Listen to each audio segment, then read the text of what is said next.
এবং সবচেয়ে ভয়ঙ্কর ব্যাপার হচ্ছে আপনি যখন কারোর উপর জুলুম করেন, ওই মাজলুম আর আল্লাহর মাঝখানে কোনো ফারাক থাকে না। আল্লাহ ওই ফারাকের পর্দা উঠায় নেয়, দোয়া করলেই ওটা আরশে যেয়ে কবুল হয়ে যায়। খবরদার, মজলুমের কান্না কখনো বৃথা যায় না। জীবনের কোনো না কোনো সময়ে এর প্রায়শ্চিত্ত আপনাকে করতে হবে। জীবনের কোনো না কোনো সময়ে এর প্রায়শ্চিত্ত করে আপনাকে মরতে হবে। বদদোয়া করছে, ডাইরেক্ট কবুল। খবরদার আমার পেনাঙ্গের ভাইয়েরা, আমরা যেন জালিম না হই।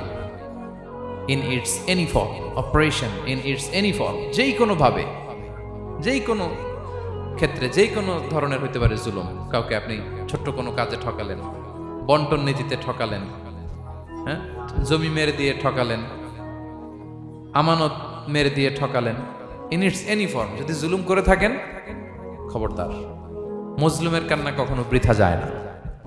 জুলুম শুধু আমাদের জন্যই হারাম না, আল্লাহর জন্য হারাম। আল্লাহ তাআলা বলেন হাদিসে কুদসিতে, ইয়া ইবাদি, হে আমার বান্দারা, ইন্নী হারামতু যুলমা আলা নাফসি, আমি জুলুমকে আমি আল্লাহ নিজের উপরে হারাম করেছি।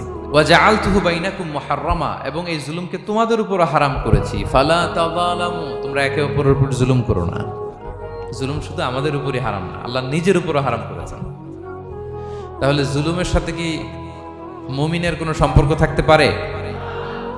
পারে না।